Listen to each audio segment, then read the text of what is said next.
What is going on, everyone? My name's Boit, and today we're watching me. Yay! Okay, so we're doing a post-game commentary. They're doing this live on Twitch at the moment. If you want to participate, make sure you check out the Twitch and all the other good stuff. But I have played against so many Lokis over the past 2 days. I thought, why not go over the games and deliver them to you and talk a little bit about how I see Norse and how I see beating Norse and the things you need to do to like get through it.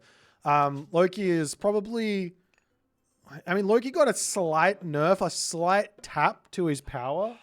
In the recent patch, he lost 5% counter damage or bonus counter damage, which is a considerable loss of damage, but still, it's still a lot of damage that they get. So nonetheless, let's talk about this. So we're playing Poseidon versus Loki. I think this matchup is probably slightly Loki favored if I'd have to take a stab at it, but it's not an easy matchup to play for Loki at all. Reason is that the outplay potential is all on the Poseidon's hands. Poseidon's got 5.9 speed Hippias, and in using those, and they've also got 5.9 speed, I think, Centaur, unless that's changed. So both of those units are really, really difficult to kill for the Loki player. So if you can extract the value out of Hippias and Centaur, you effectively can do whatever you want with Poseidon in this matchup. So where does this go all wrong? Well, this goes wrong when your opponent starts countering your army. So, for example, if you've got like mass herdmen or something, and you're just building Hippias, you're not going to be able to beat that army. Now, you're also not going to be able to withstand that army standing in one location, jabbing at your Hippias while your Centaur get damage done. The herdmen will kill off those Hippias, so you don't really have that option. But that being said, if your opponent wants to build herdmen, then those units, in my opinion, they're not very good at doing anything other than killing Hippias. So you are, yet again, able to do whatever you want as the Poseidon player in terms of like running around the map and getting raids. Just don't fight the herdmen. So that's the rule. Just don't fight the Loki. When you're playing generally against Norse, the general game plan should be just don't fight them. Unless they force a fight that's just bad for them, then you want to take that, obviously. But remember, Norse gets favor for fighting and all the other good stuff. So nonetheless, let's talk a little bit about what I've seen in the main base. I'm a little bit unhappy about what I've seen, to be honest. He's got forward hunt, which I can't punish because he's already going to have eaten that. He's got back berries. He does have forward chickens. I can tell that because it's in the black fog. He's got a back gold mine and back wood line, both of which he's preparing to defend with buildings. So right now I am a little bit like, well, can I realistically do anything with these Hippias? I have to try. I realistically don't have a choice. So I will be making at least some Hippias to kick the game off. Now, Rappel also sent his Berserk into my main base. I don't actually know. I still don't know what unit he spied. Actually, no, I did. I do know. I went and checked. So I didn't know this. I assumed that he spied my gold villages, but he did make it look like he could have spied my wood villages or my food villages. But I played along the lines of he is spying my gold villages. So I put my stable at the front so he can't see it. I don't want him to know I'm going for Hippias. I know I'm Poseidon. He knows I'm Poseidon. He knows that Hippias are coming, but with a handful of villages on gold here, this could be just an Atalanta. This could be, and he's going to know this because I'm going to show it to him, it could be a town center. He really doesn't know 100%, but if he's got to guess, he's probably going to be guessing for some Hippias to come his way. All right, so archery range as well. This archery range is for later and for defense. I am not going to use these units for anything other than defense until I'm ready. Because all that's going to come for me is going to be Herser, potentially some raiding cavalry could be a problem, but realistically, they're not going to. I'm not really happy about raiding cavalry coming at me. Either way, if I have Hippias, an extra Hippias or not, I don't think I can really deal with those. So realistically, the Toxotes here are just going to be for dealing with any Herso raids that might come my way, any Berserk raids that might come my way, any Herban raids. So I'm prepping for that. And now comes the outplay sort of time. This is where I've got 3 different places I want to be attacking. I see a nice nice Herso over there. He's got 3 different places he needs to defend, and I'm literally just looking for any amount of damage. He's got 2 Herso over here. I can't charge in, so I'm not going to be able to get that one. Almost get to kill a Herso over on this left side. If Rappel controls that well, he will just be able to bring that back and keep it alive. But I think I got the snipe, as I got another Herso snap. 2 Herso snipes, actually. So early game going really, really well for me. Little bit of misplay from Rappel helping me out with this one, but 2 Herso kills early on means great. He has to play super defensive. I catch his troll as well. I'm more than happy to take some trades here. Dodge a rock as well. Like I said, all the outplay potential is in the hands of Poseidon here. You just have to go for it. Micro. It's not easy, don't get me wrong, but this is the advantage for Poseidon in this one. So now I see this and I go, all right, he's got a wall up, or he's about to have a wall up. I don't know if he's got it up or not. He does have a wall up. Okay, I can sneak through, so I'm lucky to sneak through here, get some damage done. Rappel obviously did not quite wall that up to the tree line, unfortunately. But I see the wall there, and at this point, all that's going through my head is, I'm not going to be able to do any more raiding now. So guess what unit I don't need anymore? I do not need any more Hippias. I cannot raid him anymore. There is no point in building this Hippias anymore. What else can I do? Okay, so I could go for Hoplites here and try and set up for a classical age gold staff. Or I can go for the heroic age and go for a bronze timing with Hypaspis. Now, considering all I've seen thus far is infantry, I want to go for Hypaspis over the Hoplites. Potentially Hoplites could work in just sitting on the gold mine, but then you will be leaving yourself very vulnerable to a lot of the Loki player trying to outplay you. That could be very, very painful. So yeah, straight to the heroic age for me, and I would expect him to respect my Hypaspis coming as soon as they start. So what is he going to go for? I get a nice little bit of idle time here. Not actually getting many villager kills because Rappel is that good. I'm not saying Rappel is doing the wrong thing here, but what I am getting is idle time. I'm forcing idle time on a lot of villagers here, which I will take. If I don't get the villager kill, that's fine. I get the idle time. That's fine. And I got a Herso kill. Now, unfortunately, I think I misplay pretty hard here. I probably should have ran after I killed that Herso, but Rappel, I think I get out with pretty much every single one of the Hippias. So very, very lucky on that one. Oh, I lose one Hippias there, but pretty lucky. I killed a Herso, idle time, and all the other good stuff. Now, what's going through my mind there is, why weren't the Herso in the main base? I don't think I got a great look on the gold mine. I don't know how much gold is there, but I think his Herso was sitting on the gold mine at the front. Round about 9-ish minutes is when Norse want to start setting up on the front. So I need to go over there and harass walls. I want to start doing damage to the walls that are up on this spot, or harassing any units that are over here. Basically, that's all that's going through my head. Where are the dudes? Is he on the elephant? It looks like he's not on the elephants. Does he have a town center? He doesn't. Can I get through on this position? Obviously not.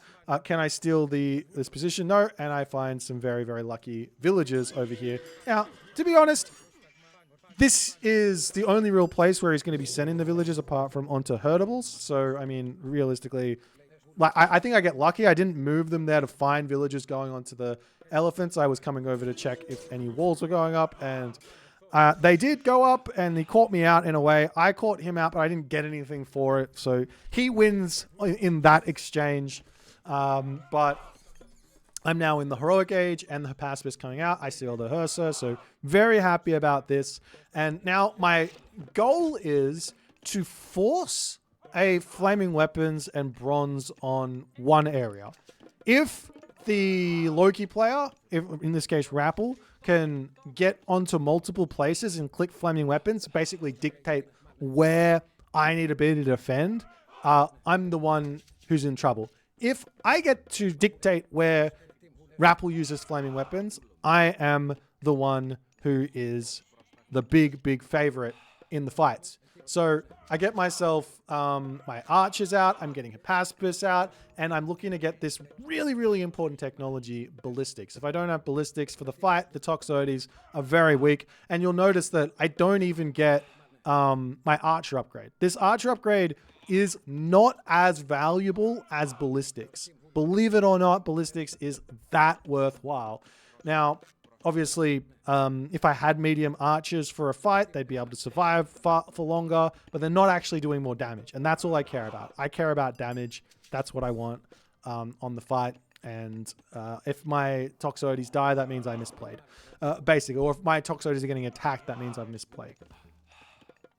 So, onwards and upwards, we're starting to move forward now, looking for some damage onto his gold mine. He's coming to hit me with a raid. I'm very happy to see this. This means I'm going to catch him out. I don't care if he comes into my base at this point. I got a handful of units there to defend that are coming out of my military buildings. This is a really good way to defend small raids, is to not overreact with your entire army, but get your reinforcements coming out of your buildings to meet the raid. Now, if they send a ton of units, you can't do this, but maybe in the late game you can. But this is the way to go. And now this is me forcing Rappel to take a fight here. I'm charging in. He is going to be using his bronze. His flaming weapons. I use bronze. He doesn't have that many units here. I'm not running. I'm going to be very happy to take this fight. It might be an equalish trade. I need to micro a little bit with my Toxotes. I see his Herser coming in. I need to keep my heroes alive here to get as much damage as I can. I kill off his myth units. He kills off my my dudes as well. And this is a pretty good trade here for, I would say, for me, and not terrible for him, but he's out of units here. But he does get a ton of favor right now, and I still have a lot of bronze left, so I'm more than happy to take some villager kills or take a little bit of a fight here. I think I should have backed up at this point. I think this was probably a mistake. He gets a lot of kills on me, and not ideal. So I think this was a bit of a throw. I could have retreated back once the villagers started getting involved. But this allows... that farm going up there is weird, but it happens. So now, okay, all my heroes are dead. He has a ton of favor. Nothing in this game matters apart from getting out heroes. I need to stop making units. I need to get my heroes out immediately. And you can see I'm actually canceling units to try and get the gold. Unfortunately, I don't notice that I've got archers queued up. I should have canceled those as well. But Hippolyta to come through is going to be huge. And Rappel's next really important thing here is going to be trolls. And what you'll notice is every single time the troll picks up that big boulder, I'm retreating. Why? Because that does damage. So I need to dodge that. Otherwise, he gets a huge amount of damage onto me and I don't have any recourse there. It's the same thing with, I guess, with the Cyclops. Though the Cyclops is a little bit more tricky because he can throw the unit anywhere. But you want to just...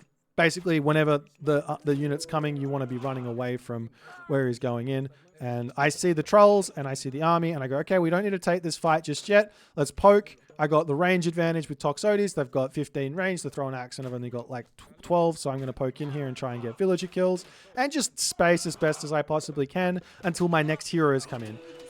Trolls come in. I retreat back. Too late. Nice troll throw from him. I was just too late to select my army and get back. Still trying to bait out these troll shots to dodge. And you see I go in and I dodge that one. And now I can take the fight really easily. Hippolyta is absolutely gigantic in these fights. She is going to dominate these myth units for me. Theseus as well. He does get picked off very quickly, but in these low numbers, he's actually a really important unit. I'm still scared of the trolls, but as you can see, I can pull my army back and snipe the trolls down as we push in. And at this point, I've killed off the only real big threat left from the Loki, and I can push in here and kill off the rest of these units. hoplites as well to help out against the raiding cavalry, which aren't very good in this position. And we get a rare victory versus the Rapple. He is... he beats me about 70% of the time, I'd say. So yeah, he's obviously insanely good, but I got the best of him in this one. I think I played this game very, very clean. Very few mistakes. One I would say one fairly large mistake that I should learn from with if the villagers start attacking, let's just back up and poke. No need to just sit there and give the villagers damage when I can just sit there and we have a bit of a joke on Rapple. We'll jump into the next game. This is another game versus Rapple's Loki and see if we can learn something from it. Okay, so the next one here is Odin versus Loki. Now, I've played this matchup once before, literally once before, against Keto. And to be completely honest, I don't remember what I did in that game. I do not remember, to save my life, what I did in that game. I did get a win. I think the win came because he had a really, really open map. It was a watering hole, but he had a really, really open home base, and I could get a lot of value in the early stages of the game. Now, that's not going to happen every single time, so you can't rely on that. You have to have other sort of ideas afloat in the back of your mind. So we'll see what we can do. Obviously, Rapple here, he's going to be looking for a spy onto some villages.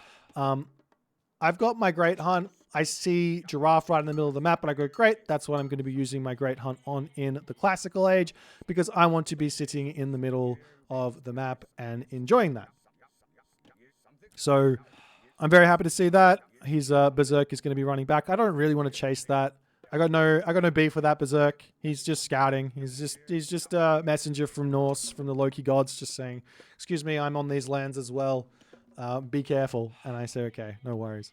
But yeah, so the way that I see this matchup is very similar to the last matchup, actually. This is 100% an outplay matchup. Odin will lose this matchup if you do not outplay. So what do I mean? I think I touched on it last game as well, but what exactly is outplay? Well, outplay is when you have access to something that your opponent is going to struggle to deal with. So, for example, Poseidon versus Zeus is a matchup which I think is an outplay matchup.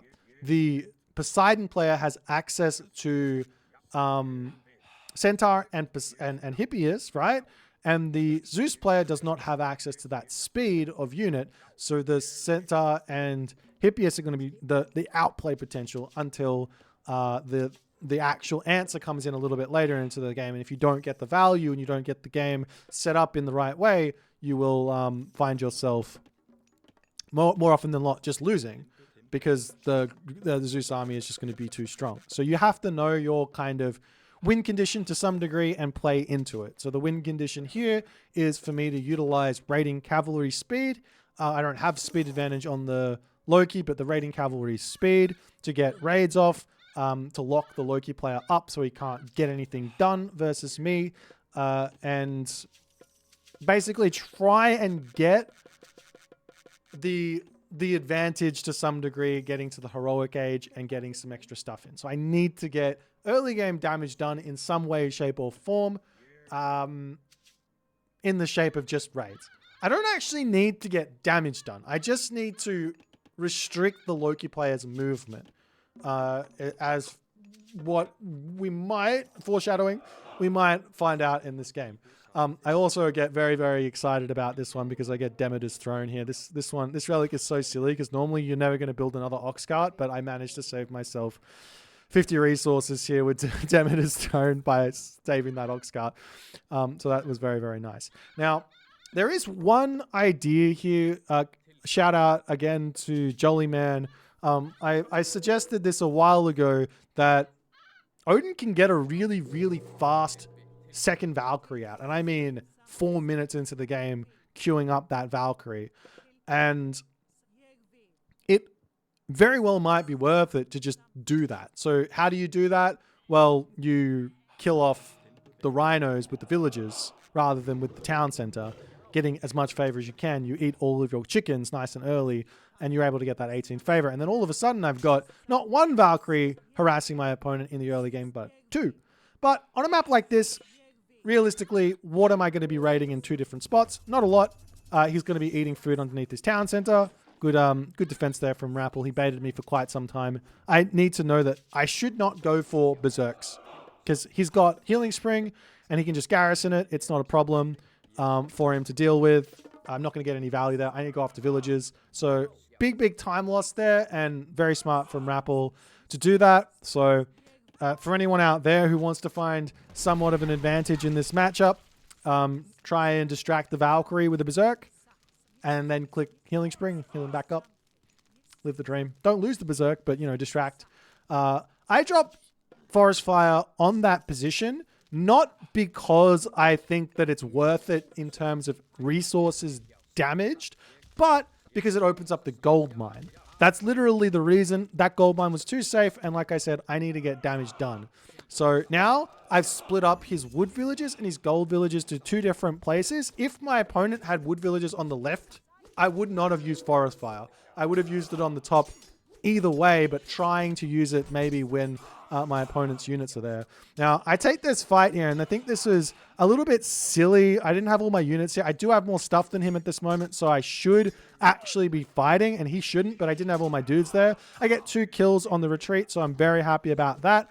3 kills over here as well. So we are off to a really good start. 3 kills, 0 losses, 60 population, macroing decently, but still have to be careful. So now I've also got favor for more Valkyrie. Whether or not building Valkyrie against Loki is an interesting question. I think it's worth it to have at least 2 so you can heal your Valkyries up and your army up as well. But at this point, I actually think I've already done damage. Like just watching this from in the I'll give you my thoughts in the game. In the game, I don't think I've done enough. But watching this back, I think killing those 3 units, moving my opponent around like I have, right in this moment, I'm in a really good position. Now I walk forward here, and if I was to look at this position right now, this is actually a good fight for me. But half my units aren't fighting. So right now, I take the fight because I'm like, this should be good for me. I got 2 Valkyries, really good. All my throwing axes can die, and as they all die, life is very sad. I'm trying to snipe down the Herso so my Valkyrie gets some value here, but all my units fall and I lose that fight. And this one is actually over here. So in watching this back, where did this go wrong? Well, it went wrong with me trying to force here. I don't need to force anything. I've already done damage. I need to keep on rotating around. And if I can take a fight that I'm happy with, take a fight that I'm happy with. But that one there, Rappel really caught my units out of position by moving in like that. And I just did not have them attacking the right thing. So a quick win there for Rappel. You might ask, why did you resign? I think that is sort of self-explanatory with how I see the matchup. I could potentially try and outplay after this, but realistically, throwing my early game advantage puts us on a level playing field, and I respect Rappel enough. This is kind of like in chess, you go for an attack, you make a sacrifice or something, and then your opponent defends it, and you go, oh, it didn't work. Damn, I got to resign.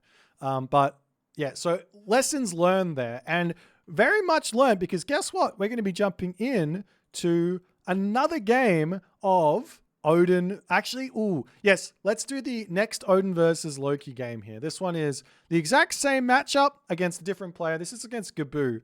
Gaboo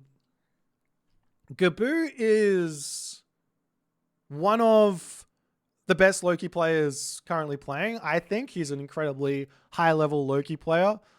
He has a lot of great ideas with Loki, and very creative, actually. I've played him now 3 times, and we're going to cover all 3 of those games.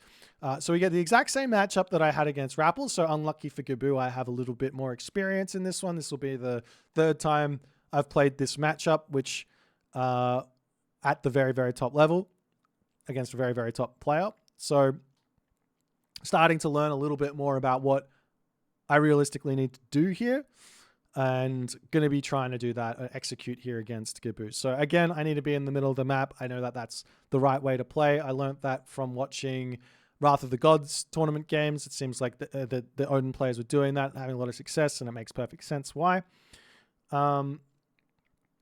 So nonetheless, let's skip past this first little part here. I'm going to jump straight towards... The build order is exactly the same. I don't change anything. If I do it, I mess it up. So you can learn that build order from the last game if you so choose. Okay, so now I'm checking out his base. Let me talk about this for a little bit. I see his gold mine in that black. I know it's there because it's not anywhere else. I don't need to confirm it. I know it's there. I see forward chicken and back berries. As I drop this forest fire, and almost immediately I go, what am I doing? There's a forest over there. That was really stupid.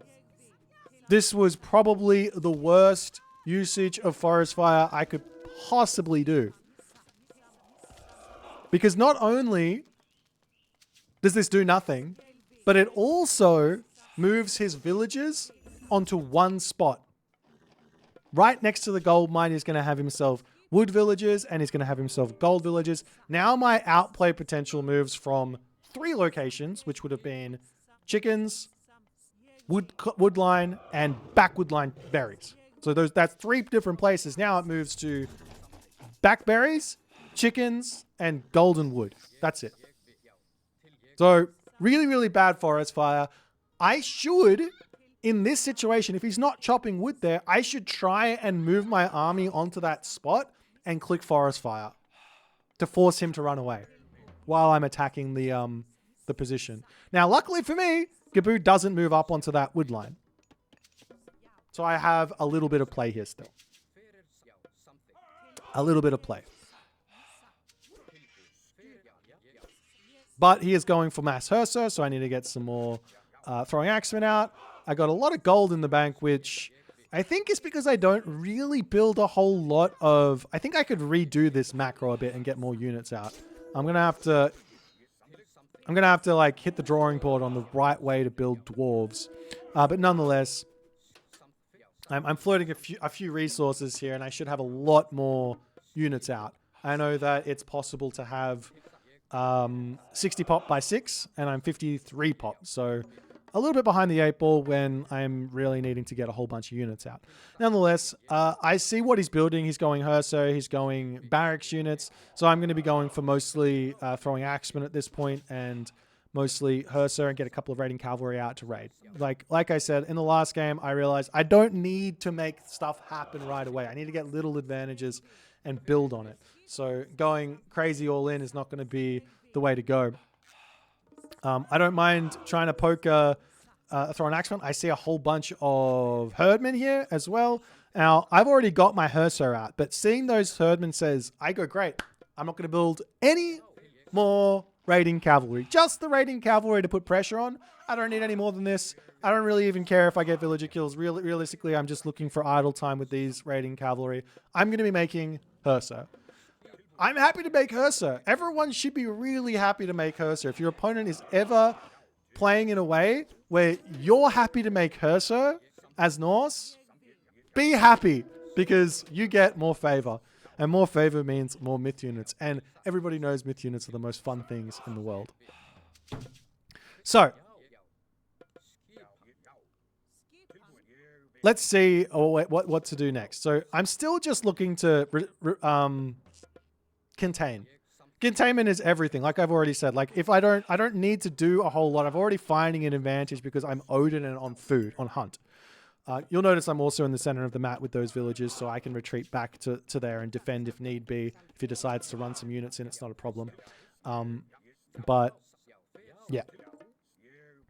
And he's sitting on this spot. Really, really great defense from Gaboo. I can't find anything, any sort of attack, but I'm also more than happy to do this. This is perfect for me, as I can also find a slight amount of damage here with my throwing axemen. Again, I mean, I'm probably not going to get a villager kill.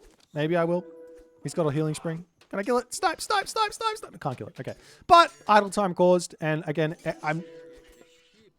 villager killers are ideal, but idle time is everything. Unfortunately, I'm throwing some units here as he does catch those out. Really nice play from Gaboo to snipe those. But one thing that I do have, which he doesn't, it might seem like a small thing, but I have Sesrumnir. So my Hersir can beat up his Hersir. Happy days. I'm going to keep building Hersir and keep building them because I know that myth units are basically his advantage. So right now we're like kind of close on economy, but we're not because he gets myth units. So or he gets myth unit spawns for free. So realistically, we're probably kind of equal on economy here as I finish up on that food. And I'm risking it. I would say at this point, I'm risking it all moving those villagers over to that bottom hut. But I see his entire army here. So that was a confirmation there as I send my villagers down. I think if I'm playing at like absolute peak and I don't see his army there, I take my villagers and I move them back home to eat goats. Or I move forward onto the gazelle. That would be your best bet there. But at the moment I see his army, he's still feeling like I'm containing him, which is great. And he's going to start pushing forward and attacking me. So we have to look to take a fight here because he's moving out of his base. Can we win this fight or not? Probably not. So we have to just take little snipes here at the moment. I'm throwing units away. But the advantage of being the player in the center is your opponent has to move into you. Just like the Egyptians.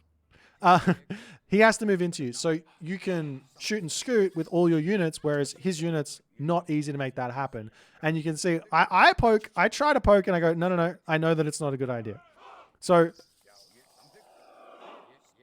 yeah, you can't, realistically, you're not going to find an advantage by charging at the throwing axeman. Unless you've got a front line there to tank the first couple of volleys before you actually start setting up. So, yeah. The next option here is get myself armory upgrades. And hopefully my armory upgrades are coming through before his, or I'm going to have a considerable amount more population than him.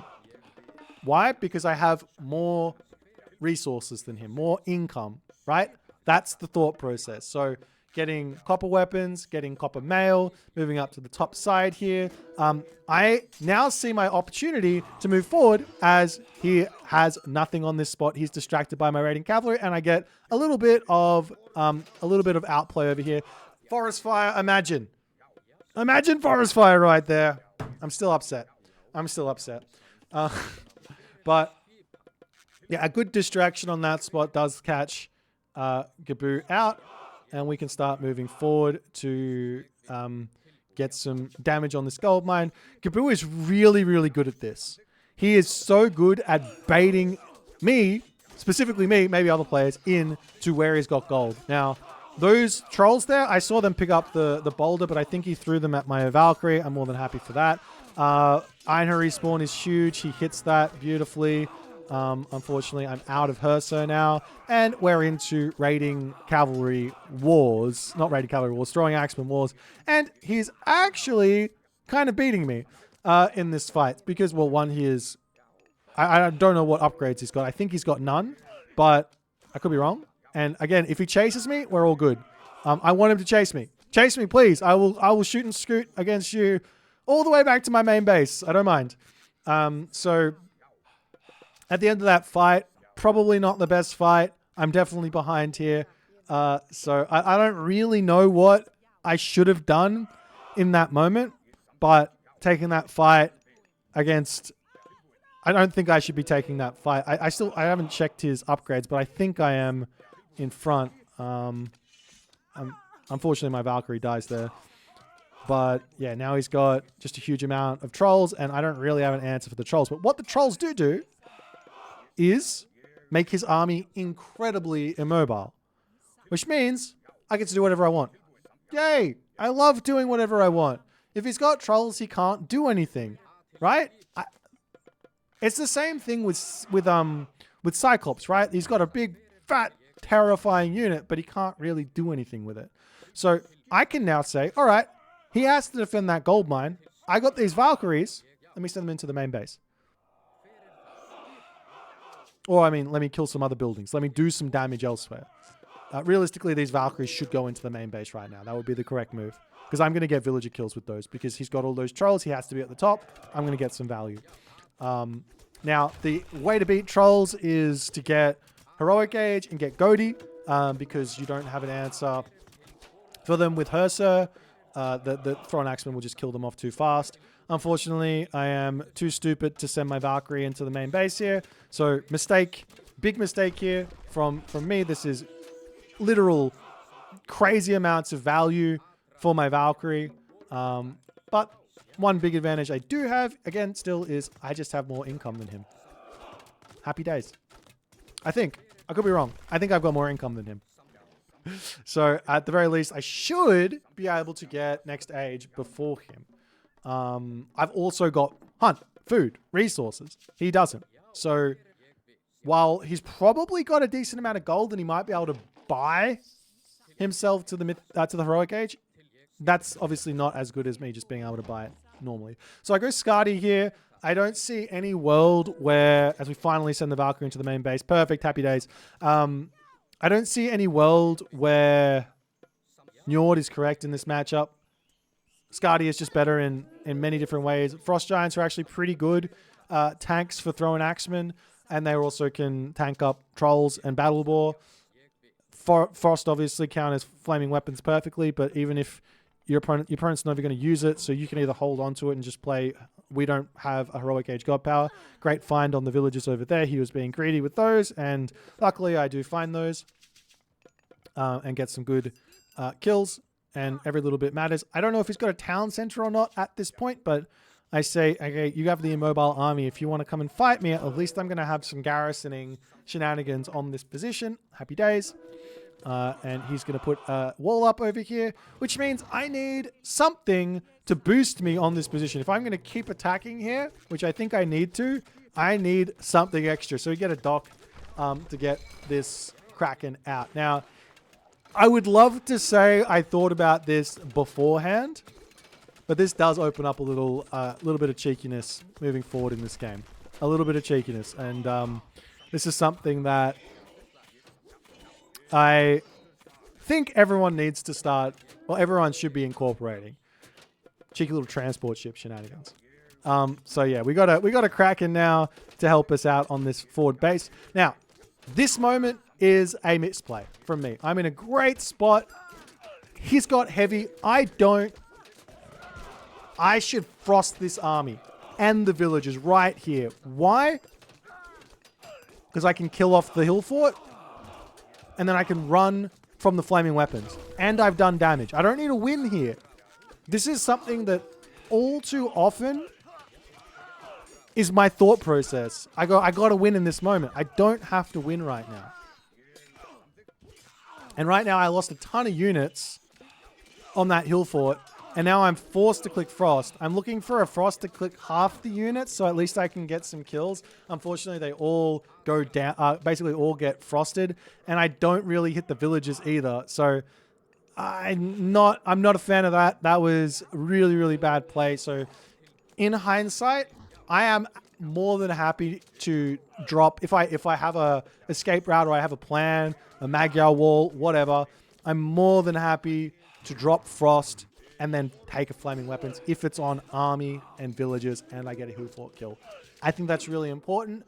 Otherwise, there's nothing there for me. And my opponent is going to be able to get Mythic Age without really any sort of, how do I say it? Resistance. He's just going to be able to go Mythic Age. That's what the hill fort means, right? He's obviously not going to be building Huskal. The Huskal make no sense. And now we go, all right, Frost comes through. I get some damage onto the villagers and into our transport ship we go.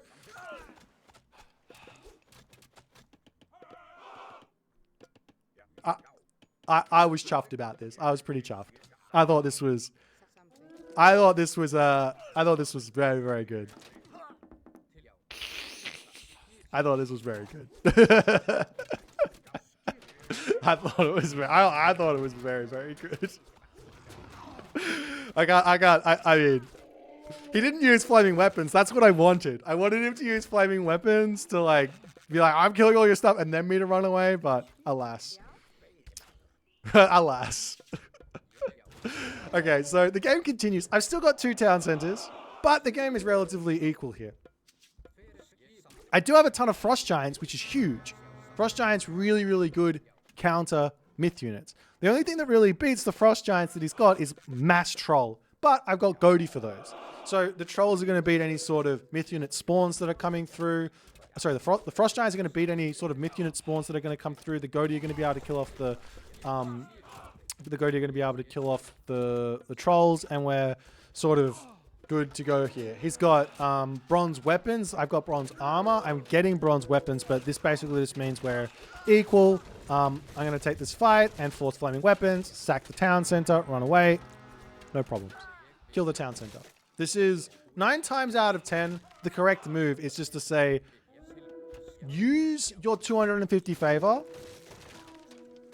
Have that 600, those 700 resources. That's 9 times out of 10 the best move. And if you play that and you lose, you lost 10% of the games. If you do it that way, you'll win 90% of the games. Nonetheless, it's 15 seconds left of flaming weapons, and we are back to equal. He's spent a lot of favor, not on myth units. I've got myth units, so advantage is me after the flaming weapons is done. So that's one way to think about it. And we're going to grab ourselves a town center, and we're just sitting here waiting. I don't really know what we're waiting for an engagement of some sort, getting our town center up. And one thing that's very, very important when chasing, like I said, it's really, really, a lot of players fall into this trap of charging forward and struggling. If you're the one who is the aggressor, you need to shoot and scoot forward. I'm also doing some specific micro of moving my throwing axeman so that I'm attacking multiple different units here. This micro is really, really important. Very, very tough to do it, but effectively you can just box click half of your units, box click the other, shift click on a bunch of units, and you're going to get a lot more value than if you just click all of your units, all your like counter units, and then you just shift click along. If you can split them up a little bit, you get a lot more value. So that, I think that's why I won that fight so hard. But at this point, I know that I've had a town center for a little bit, so I've actually got some leeway here to make Berserk. So I go for a bit of a mini Berserk Narok because, well, why not? I need some actual units to take things out, and I got no population, and I don't want to wait for a town center. I know that his gold mine is expired, so I know that he is in a very, very difficult position right now. I see him on the gold at the top, so kill the hill fort, send the Berserks around to raid, and live the dream. I screw this up. Okay, what is the hotkey to click? It is control click. There we go. Control click. That's what you need to do. Click the way you want to go. Take the units out of the control group that you take the units out of the control group that you want to go to that place, and then bring the rest back somewhere else to continue. So control clicking that unit. Very important little micro trick. Okay, now we can get our town center back.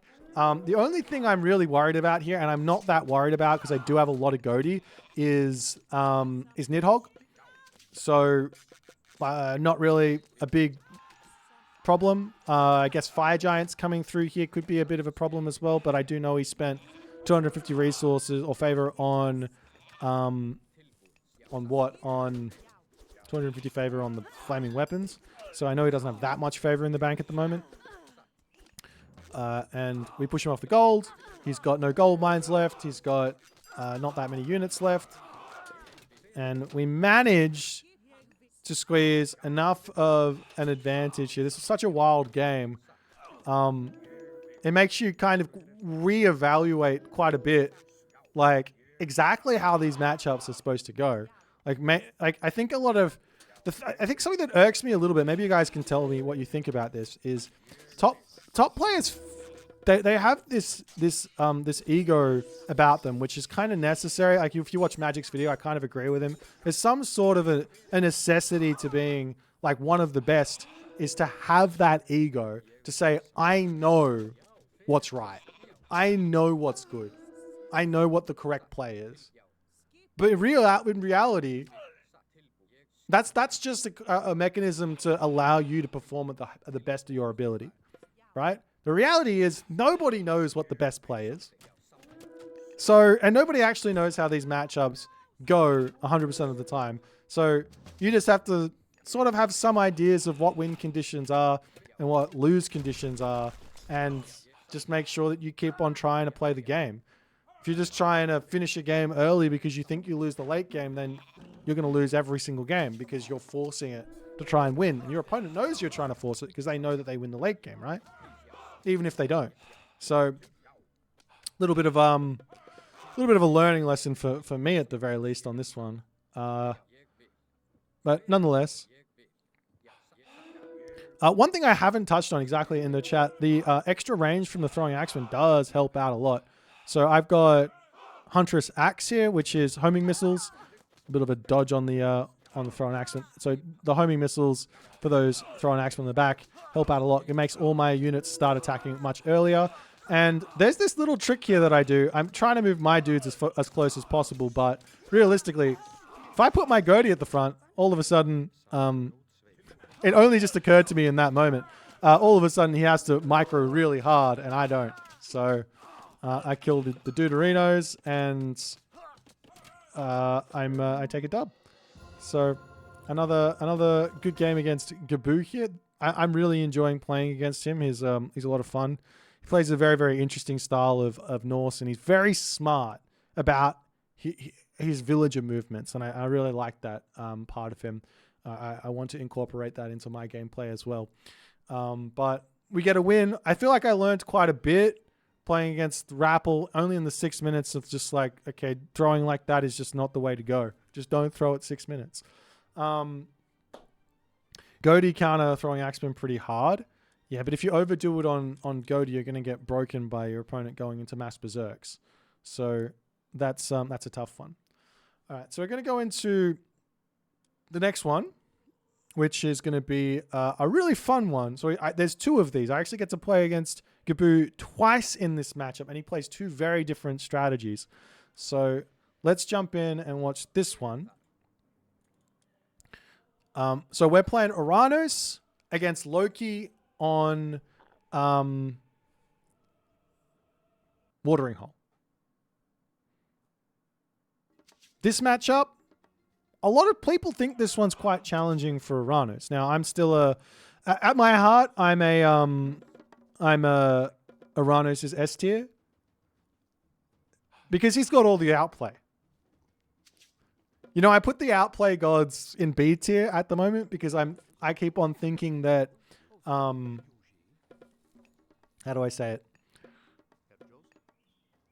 Outplaying is just you being better than your opponent. If you're playing against someone who is equally skilled, you're not going to be able to outplay them. But Oranos' outplay potential is so ridiculously high that the sky is the limit to what you can do with this god. That's my take on it at the moment. So if there's a god out there that's got the potential for some insanely intelligent and very, very speedy RTS player to play, I think Oranos would be very scary in their hands. So we'll see. We'll see how it goes. Now, one thing that I'm starting to realize is you cannot open the same way with Atlantean. Atlantean is a reactionary civilization. It is not a civilization that gets to dictate what happens in the game. They get to dictate what happens in the game in terms of tempo, but they do not get to dictate what happens in the game in terms of units created. What does this mean? Well, if my opponent is going to go for infantry, I got to go for Terma.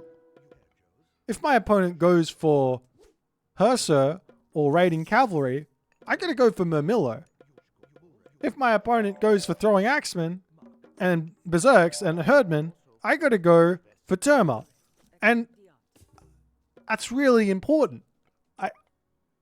I think there's some people out there that are like, you know, Terma abuse or chariot archer abuse, and I'm one of them. I don't particularly like horse archers. In two specific instances, I don't like ranged cavalry. The instances where they are beating counter ranged units. So, for example, a chariot archer beating a peltast, I think is really silly. What I do think is fine is a ranged counter archer or a ranged archer, a cavalry archer, a cavalry archer beating an infantry unit. I think it's fine. And if my opponent doesn't want to build any raiding cavalry to beat it, then that's also fine. So my idea here against Norse at the moment is to open up with Terma, see what happens, be prepared to move into Mass Murmillo if the situation calls for it, but definitely get some out anyways and be okay moving forward. So we'll see how everything ends up going here, but at the moment I don't feel comfortable actually scouting his base. I don't know if I care, to be honest. I know I can't really do damage here. I know it. I know I can't because it's watering hole, and against a good player like Gaboo, he's going to be walling up and he's going to be getting really good building defenses. But what I can do is I can contain him. I can pressure him. I can make him be the one who needs to sit in his base rather than me being sat in my base. So that's important. I've got all my buildings up in my main base. So at the moment, let's say he has a spy. I don't think he sent a berserk forward to get a spy, but let's say he has a spy and he sees this. What's he going to think? I mean, I'm building everything. So he can't really just blindly counter me, which is nice. So this opening for Oranos is really good. You can't do this opening if you open with Sky Passages, for example. The more I play Oranos, the more I'm starting to think that early Sky Passages are not good. They cost 100 resources plus the favor. But they also cost build time. So you're literally throwing away like probably 150 plus walking time, probably like 200 resources early game to get up your Sky Passages. Now you do get onto Hunt, which is a bonus. I'm on chickens at the moment, but I don't care. Chickens are pretty good. No one ever cried about a chicken. They're pretty good. So yeah, realistically here, I could be wrong about this. Maybe someone should do some math on this for me. Some Oranos players can do some math on exactly how many resources you lose for an early Sky Passage onto Hunt, onto resources. But I'm of the opinion that I'm going to get more dudes out, and more dudes out means more pressure, and more pressure means good stuff. So I do manage to actually find my way into his base, which is lovely. Little bit of, again, I don't care if I get villager kills. I want to get a villager kill, don't get me wrong, but all I really want is idle time. If I can force him to be idle, if I can force him to be focusing on that rather than doing something else, it's really, really good for me. Now, at this point, I haven't scouted what he's doing, so I'm going to continue to go down my Terma line here until I see something different. Now, if I see like a bunch of, I do see he's got those units over there attacking me. So what were they? I see he's got some throw and axemen. I am so happy to see throw and axemen. I think Gaboo's been playing with some Atlantean players who like to make a whole bunch of Murmillo. Now, I am more than happy to kite these Urso around at this point. Thank you very much. I'm so happy you came out to greet me at this moment with these Urso. I don't even care if I kill them. I'm just getting damage. I'm just sending you packing. Happy days. And I can come over there and snipe those dudes on the way back if he wants to run. I'm going to keep chasing. But now it's time to start thinking about, okay, what next? He's building Herser. He's building Throwing Axemen. Do I keep building Terma? Do I keep building Murmillo? I get some more Caladriel. Like, these are some questions to ponder.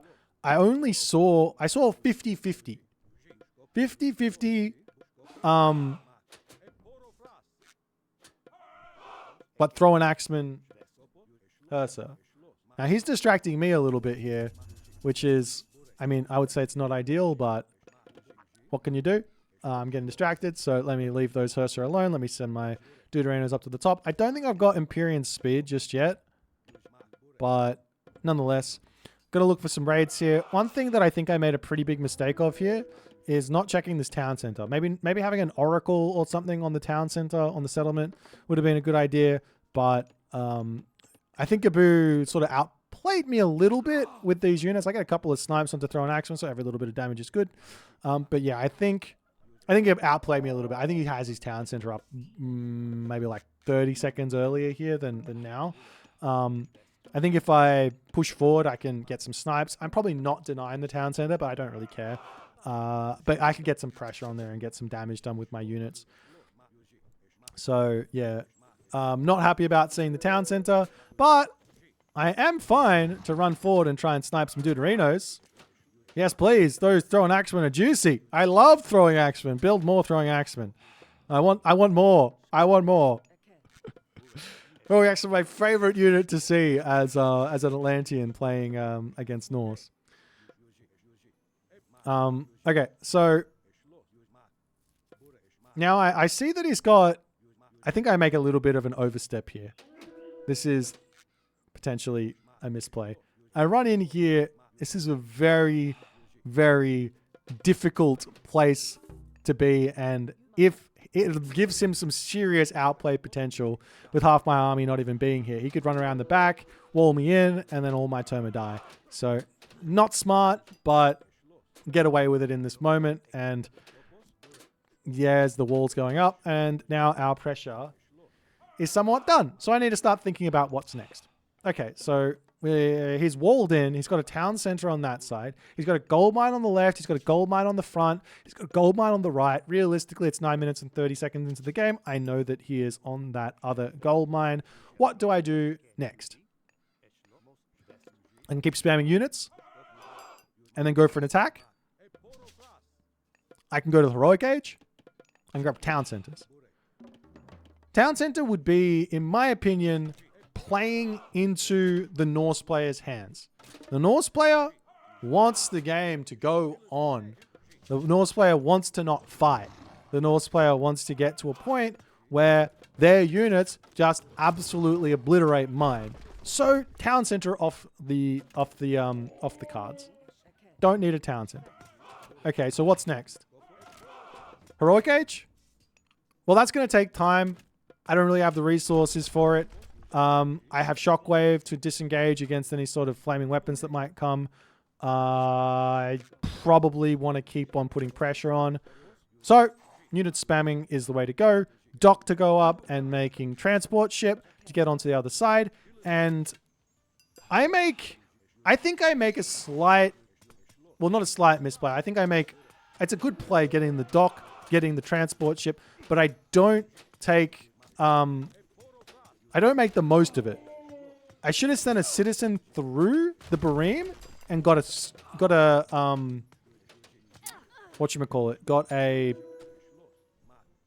sky passage over there. Now, luckily for you, I'm going to give some foreshadowing. Managed to make that happen a little bit later, but we're going to go over there and get some raids. This is what happens when you're not an Oranos main. You forget some stuff. And what I want here is I want to attack him and hit that gold mine. This is so hard to deal with. If you ever do this, I don't know why I built 2 armories, then don't ask me, I don't have a good answer. If you ever do this against anyone at any level, I've done this against literally the player I think is currently the best on the ladder, Kino, and everybody struggles versus this. They're going to lose a ton more villages. You send a handful of dudes at a resource, you're going to kill off a bunch of villages while the fight's going on. So you do one thing, one big movement, and then one small movement. And if he wanted to flaming weapons me there, he could have, but I would have run away, and that would have been me still getting some value. And at this moment, I just have to take fights. I've got all these Termina to clean up. The throw an axeman. At this point, he clicks the thing. And I say, okay. He also dropped, I didn't notice it then, but he dropped the villagers out.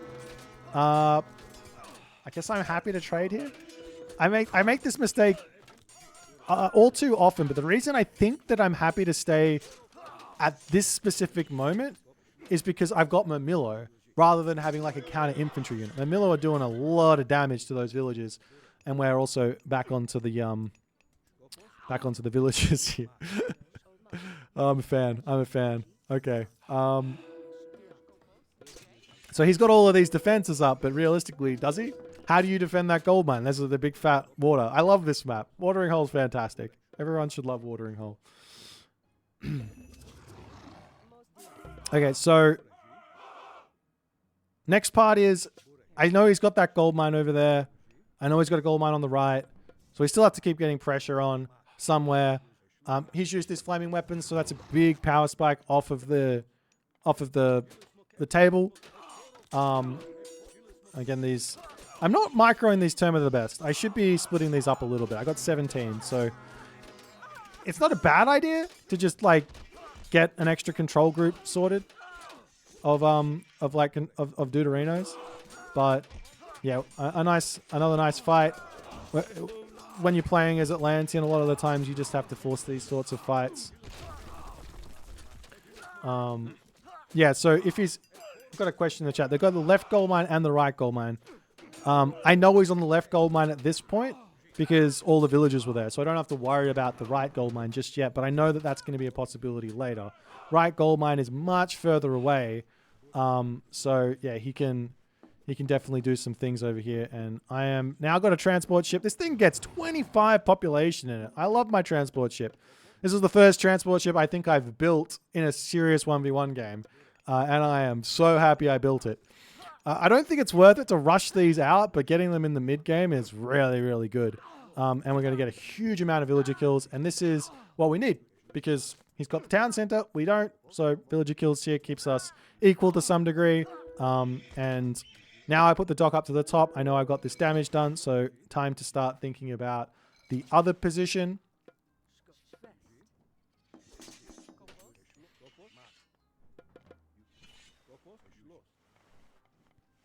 And he's going to get a hill fort up and try and secure that middle thingamajiggy. I got a lot of favor in the bank, but I am going to the heroic age. Now, with all this favor, I could either A, save it for god powers, B, spend it on a ton of heroes, or C, make Satyr. I'm not exactly sure what the best move is, considering he is Loki, but at the moment I see no heroes, and my favorite thing in the world is to build myth units. So if he's not going to have any heroes out, it's time to use that favor. Now, I've only had 3 villages on favor for the entirety of the game. Villagers, oracles on favor for the entirety of the game. So I don't have that much favor, but at any point you can do this. Now, I noticed that realistically, I've got 66 population of villagers already. Do I really need a town center? I shouldn't have built this. This should have been Palace, Mythic Age. At this point, I got a lot of villagers. I've done a lot of damage, but nonetheless, the town center goes down. Those sort of decisions are quite difficult to make because I think I had the resources. I was aiming for it, but realistically, I should have just put the palace, then advanced, then town center. So it's a little bit of a timing thing, but it's not going to be the difference between you winning a game or losing a game. So I'm not unhappy about the decision. Good little sky passage shenanigans here. This is something I've learned from Kavoth. I can pop out here when he attacks that if I want, but would I win that fight? I've got chaos. I probably do win the fight, but I'm going Mythic Age. I'm literally spending 2,400 resources now to go to Mythic Age. So there is no world where taking a fight there makes any sense. It's better to just say, okay, kill that spot. I'll be back with another sky passage later because you have to clean up the water to stop me. And yeah, happy days. So next move here is just to get all our population. And like I said in the last game, like, do I lose the late game? I don't really know. Maybe. Are we in front? Probably. Why would I be trying to force the game to end right now? I don't need to. Look at his army. It's terrifying. Let me get some answers. What are the answers? If I take a look, he doesn't have he doesn't have heroes. He's got Berserk. He's got Throw an Axeman. I don't have Arcus out just yet. I got my Caladria in position here. He's going to want to force a fight into me. I'm happy to take a fight. He does have a couple of Goaty. So my dudes are going to be a bit sad. Now I get my Chaos off. And just before the trolls use their damage, this is so brutal. If you can use the Chaos on the trolls before they use that special, they use the special on their own dudes. I'm not exactly sure what the best way to play against Chaos is with the trolls, but definitely do not have those trolls on top of your Throwing Axeman is going to be important. But that was huge value just from that God Power. And now I should get this. Here we go. I get the Sky Passage back up. Try and put pressure onto this other gold mine. And we are going to be looking to keep on gold controlling and setting up pressure on this Ford gold mine so that he's got nothing else to do. But yeah, a Sky Passage back onto the back, and we now have Tartarian Gate into the main base, onto the temple, and tower is not going to do much. So we've got such a big advantage here. I go for celerity. No, is that celerity? Yeah, I think it is. I go for celerity here for my myth units. I think I just like this technology, but I don't think this is the situation to buy it. A bit of a waste in resources there. Probably could have just gotten out another satyr. It does give them a lot more damage output, but another satyr would be better. And yeah, so now we've found ourselves enough of an advantage. The Tartarian spawn is going to be huge in the main base, and we managed to find a win against Gaboo again in this one. So yeah, watering hole against defensive Loki or a defensive player, getting those transport ships, really, really good. Your opponent, and myself included, I feel safe behind these waters. You shouldn't. You shouldn't feel safe. It's not safe. But you feel safe. It's not. So get used to making transport ships in games. I think they're really, really useful in many, many different ways. All right, we got one more game. I literally just played this one. So let's go ahead and get it up. All right, so we actually play the exact same matchup that we played in the last one. So I'm going to skip through the early game. Exactly the same build, exactly the same opening, and we'll see what happens differently. Let's go to about here. And okay, so one thing that... Okay, so first and foremost, we're playing on the map Elysium. Now, this map does sometimes spawn Back Hunt. Back Hunt favors Loki a ton. He's got to be happy to have this hunt. I'm not. I don't care. Give me Forward Hunt, give me Back Hunt. I don't care. It doesn't matter to me where my hunt is on the map as the Oranos player in this matchup. But Back Hunt, that's huge. I have to move all the way across the map. Now, potentially against a player who is going to go to that hunt early, potentially, it's not a bad idea to go for an early Sky Passage and try and rush them off that, potentially. But if you do that, you are asking for your opponent to absolutely dominate you with more units, more stuff, and you're going to have a tough time. And they can just leave back into their main base. So realistically, I think making these attacks better for better to not Sky Passage. I'm gonna run by this until I start thinking differently. Maybe someone will prove it to me at some point, and they'll be like, "Yeah, Sky Passage is definitely just better," and I'll be like, "Okay, we do that now." But the only time I think Sky Passage, early Sky Passages make sense is going for a fast second town center, and even then, it depends on the matchup. Like if your opponent has got some sort of counterplay to a fast second town center, which only some gods do, then Yeah, Sky Passage. Otherwise, it's probably better to just walk the villagers over. Okay, so Terma raids, literally just, again, just looking for any amount of pressure here. If I can get some, beautiful. If I can't, oh well. He gets early watchtowers. Great. I've already done damage. Watchtowers here. Fantastic. I don't care. Get the watchtowers.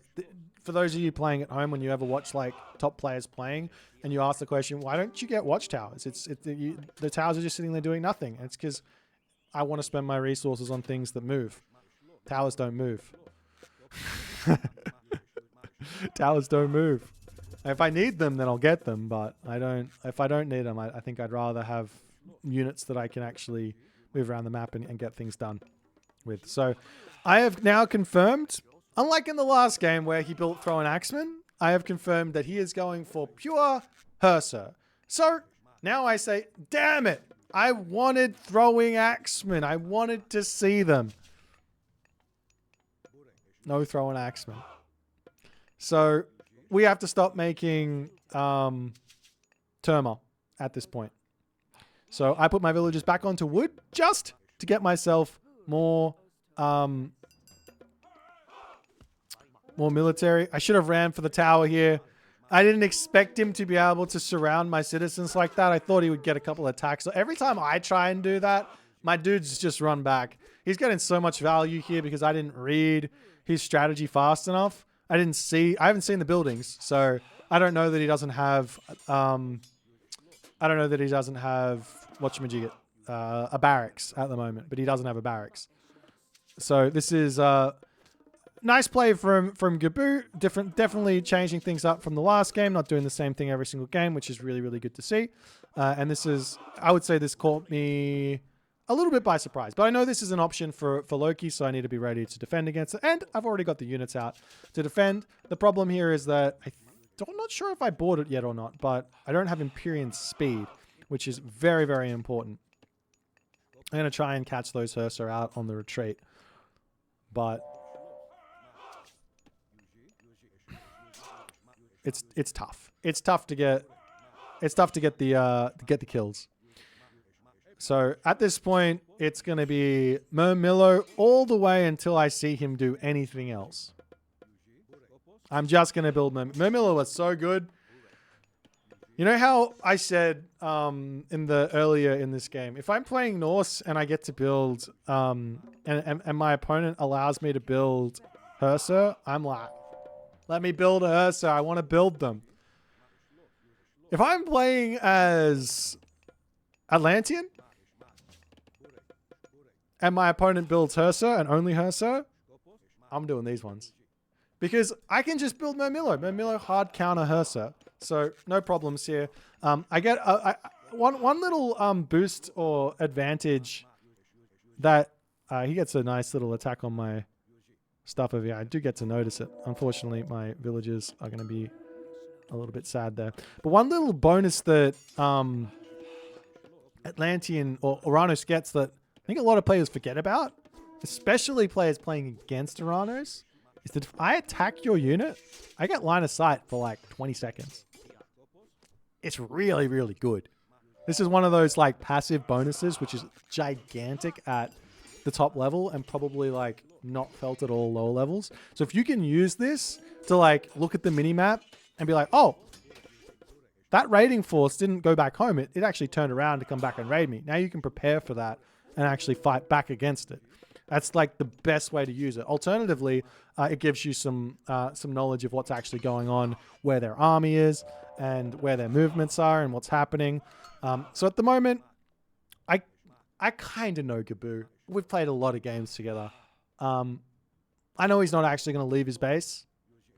I know he's going to stay in his base. This is the correct move, by the way, in this situation. Gaboo could make mass units and try and fight me. I believe he would lose at this point with the army that he's got. So I know that Gaboo is going to be going for the heroic age. I know there's not a whole lot I can do to stop this. So I need to start thinking, all right, what other options do I have? Okay, so Mythic Age means flaming weapons, means lots of myth units. Okay, how do I deal with myth units? Well, I've lost 2 oracles already. Great play by Gaboo to snipe them both. I got to get my oracles out, and I got to start getting myself some heroes.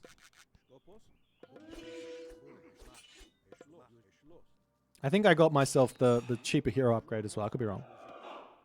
But that's really, really, really, really important at this moment. And also upgrades. I'm not able to get to the heroic age. I'm not going to the heroic age. If I want to go to the heroic age, it's going to be much later. Because if I do go to the heroic age, I'm not going to have the units to defend. He's going to be able to get his gold mine. And all of a sudden, my advantage is gone. And I'm working for an advantage here. Why would I throw my advantage at this point? So heroes all the way at this one, and just going to be sitting. Now, one thing that did not cross my mind until a little bit later was what happens if he doesn't go for a gold mine at all? And he just sits in his base and keeps trading, because that's what he's doing at the moment, which is good for me, right? That's me getting an economic lead. Well, he goes Mythic Age. All of a sudden, oh, I have to deal with a Nidhogg. So I see the hill fort, right? I know what's coming for me. And this actually does confirm, well, now I can just go Heroic Age. I need to stop. I think I make some mistakes here. I should have gone Heroic Age now, but I keep making Hero Murmillos. But that hill fort slows him down so much to throw an Axeman, produce units that actually kill my Murmillo. I think if instead of making more heroes, I went Heroic Age first and then started heroizing units, I would have been in a slightly better spot. But we still can get there. We still got some time, right? Like, realistically. Nice spotting with my Caladria. I've got map hacks, it looks like. I love having map hacks. Scouting is so good. Rest in peace, Odin's Ravens. If you have Odin's Ravens, you can't see that stuff because you just can't see. He's blind. I found myself a troll. I will kill that. And we're still just trying to constrict. I see villagers on the wood line and all that other stuff. So I know I've got some sort of attack. Maybe I can charge in and try and force a flaming weapons and then run away. Maybe. I know he's going Mythic Age, but realistically here, even if I kill off all of his units, I still have to deal with the Nidhogg killing all my stuff. So, answer, get Heroic Age. I need to take villagers off of food here, but I also need to have the food to get my upgrades and more units out as well. So, at this point, I probably should have, I don't know. I probably should have about 10 villagers on wood here. And a lot, maybe a lot more. I got 6 military academies. Or military barracks. Probably enough. He gets to the Mythic Age. And I go, great. Can we fight now? And I think the answer is a resounding maybe. So, I've still got units to... Actually, okay, so I played it right. I can't remember what I was doing. This was literally 2 seconds ago. But... yeah, I need all of these resources to make hero units so that the Nidhogg can't just kill them. This is the counter to the Nidhogg, obviously, is that the Nidhogg doesn't do much damage to hero units. So he can't attack me here. Okay, we get our first decent shockwave off. We'll kill off some villagers. I don't see that many units in his main base, so I'm like, okay, we could probably push in, right? No? Okay, we'll pull back. Probably could have pushed in for that moment there. Town center to go down. I'm probably not getting to the Mythic Age anytime soon. I don't really need it. I have these really strong Millos. I do need more. I do need more Deuterinos, more archers. Now, unfortunately, I am stupid and don't have any defenses for my villagers out there on the front. But I do see the army. So losing those 4 citizens does actually keep me alive on my gold mine for a bit longer, which is nice. And I'm still just frantically checking gold mines here. I think In hindsight, if I'd sent a villager forward onto each of those gold mines, trying to get ghost buildings here is just, it's just tough. But we get a nice little ghost building here,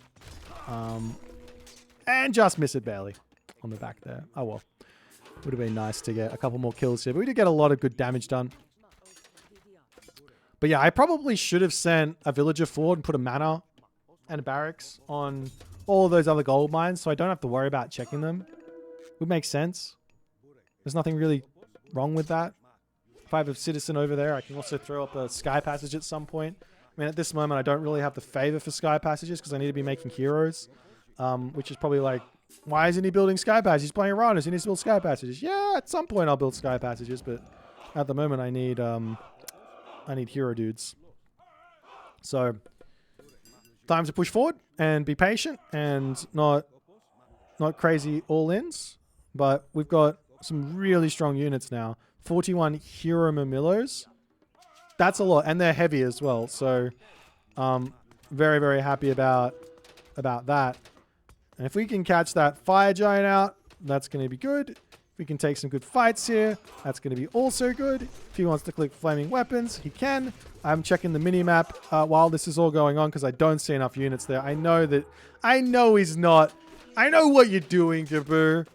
I see you. This is a really nice try from him, but I saw his army already. So I know that they're not all there. So my eyes are actually on the mini-map for that fight.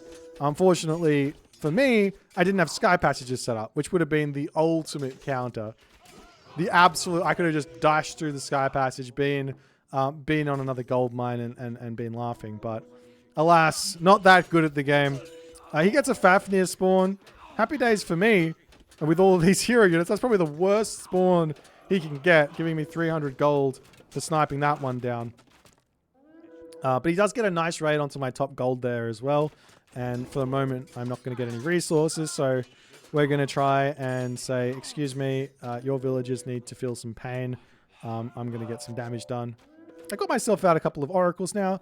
The way that I do oracles, for those of you budding Atlantean players, is effectively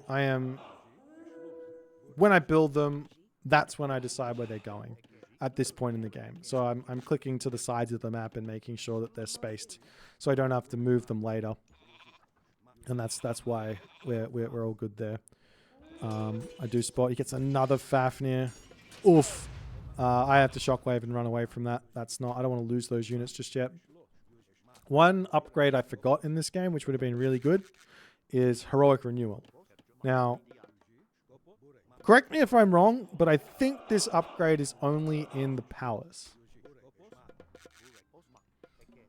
I think it's only in the palace. I could be wrong. Correct me if I'm wrong. I think it's just in the palace. So I didn't have a palace, but I did forget it. I forgot it existed. This would have been really, really helpful. Okay, so following this, we're just playing a bit of a scrappy game here. These are my favorite types of games as well. And any sort of poking to go in. At this point, I think I say this out loud. I think I say, I don't need to win the game right now. No, maybe I said this later. But this is something that I think is important to say to yourself through the game. Like maybe it's sure if you've got like a timing attack planned out, you're ready to go for it, go for it. If it works, it works. If it doesn't, it doesn't, right? You're going for a timing attack, that's your plan. But in these sorts of situations, mid-game, early, late game, the game's not over with one attack, ever, in these situations. So you have to be consistently taking good fights and consistently doing good things.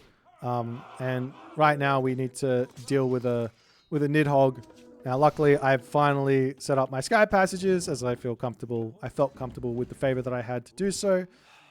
And we can run away. And now we can start doing some really... This is something that I think a lot of players would be frustrated playing against. And I think maybe it's really fun from the side of the Oranos play, but this is a really, really fun way an effective way to deal with raids while having the slower army. The Nidhogg is very, very quick. Unfortunately, my poor Arcus are dying over there as I pull them to safety. But he runs the Nidhogg. Why would I chase when I can get the Sky Passage on the other side and meet him on the other side there? So this one felt pretty good. A little bit of a nice play. And now I'm going for a forward town center. Now, one thing that obviously, if I've got mass heroes, now I didn't think about this in the moment, and I was a little, I must admit, I think I was a little bit like, oh, come on. But realistically, I've been making heroes. He hasn't been making myth units. He has been getting myth units from Loki spawns, but he hasn't really been making them. So what else is he going to use the favor on? He's going to use it on god powers. Now that I'm saying it out loud, it all makes kind of sense. But I take this forward town center to try and push myself in front. I'm not trying to win the game. I'm trying to find little advantages here. He pushes forward onto this moment and drops flaming weapons. Fine. Right in this moment, I don't need to... I can take a small fight. I don't need to take this fight as hard as I did. I could have ran. I could have used Shockwave. I could have retreated through this town center, sacked this town center. I could have run at this point. I clicked Shockwave. I could have run away and kept my Arcus alive. I don't need this town center. He just wasted 250 favor to kill a town center. And I'm giving him the fight by staying here. So this is a big mistake by me and gives him more play in this game than he otherwise probably should have had. So retreating, giving them the town center, no problems, and going to a different place would have been the correct play here. But alas, the game goes on, and now we have to yet again find another sort of advantage, one way or another. I still actually think I'm economically in front in this game. I think I killed a decent amount of villagers. I've had 2 town centers. I don't know for certain he's on 1 town center or 2 town centers at the moment, so maybe we're kind of close to equal. But considering the amount of units I've lost in this game versus killed and the score, the only thing that I can conclude here is that my economy is doing well. So that's still in my advantage, but just because you have a good economy doesn't mean you can win a game. So we still have to play well and make good trades. I'm setting up all these sky passages all across the map because I do not have the ability to chase those 4 city Herser. I can teleport, but I can't chase. So it's important to have those sky passage up as a defense. Yeah, these Fafnir are, they're helping me out a lot. Like, I think Gaboo knows he doesn't want them. If he could ban 1 myth unit against what I'm doing in this game, it would be the Fafnir. Poor Fafnir. I don't think that it's a bad myth unit, by the way. I think it's actually completely fine. It's got its place, but against full heroes, you're just giving your opponent 300 gold. So all of a sudden, the Loki bonus is now the Oranos bonus. Let's go.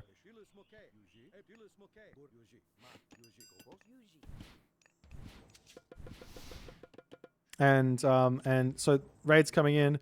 Again, I think this is... It's so brutal. Like...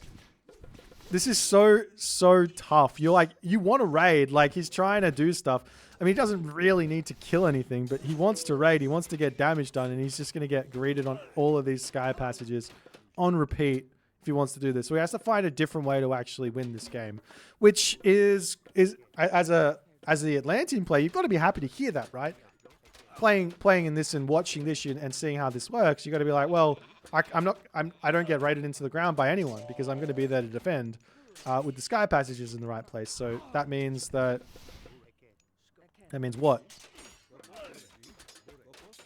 That means that your opponent has to find a different way to beat you.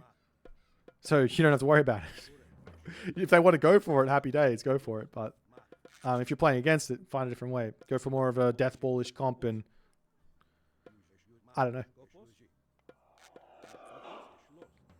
Nonetheless, at this point, I know his back gold mine's gone. He might have the other gold mines still available at this point. But for me, I know my lose condition in this game and his is going to be gold. So I need to secure the middle gold mines, as is kind of always the case. I need to get my economic upgrades. I need to get my armory upgrades. I need to get more food. I do have a lot of villages on food, but I'm spending a lot. I need more villages on gold here, which is important. I think I make a bit of a mistake here not running for the town center. I think I would have liked to be able to build another sky passage there. But alas, not going to be possible. As Gaboo, now we're over on this side, and we make another teleport, and we can actually move forward and get this other gold mine sorted out. Nice raids from Gaboo, but I don't know what else he's going to be able to get here, and I really don't want to mine this other gold mine out if I can. Just leave it there for the idle time. So yeah, we're starting to build on this advantage in a big way. Nearly full. We've got 100 population villages, lots of resources, heroic age to come through. Now, where do I drop the Tartarian Gate is the next question. Do you drop it in the main base where all of his heroes are? Do you have to drop it straight away? Answer is probably not. I actually think the Tartarian Gate, it got buffed and buffed and buffed. I think it was probably okay at some point, and now it's like really, really good. I think Hecate is really, really good now, but where you drop Tartarian Gate really matters. So basically, I'm looking to find a Tartarian Gate drop where his Hursar aren't, basically. As far away from his Hursar as possible. So whether that's on the forward town center, the main base, doesn't really matter. Just away from the Hursar at some point.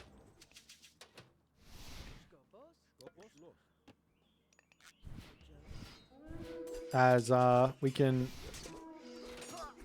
retreat into... Well, we don't have to retreat. We've got all of these Hierarchus there to kill off that Fafnir and give me a whole bunch of gold. Yay! I love 300 gold! And now we can see the Tartarian Gate, and that hits his gold mine on the back. Fafnir goes down, and we can start looking into the center here to get more damage done. I want to use Chaos here. I don't know if this is the right play. I don't actually think that does anything. Probably better to keep that favor for more heroes.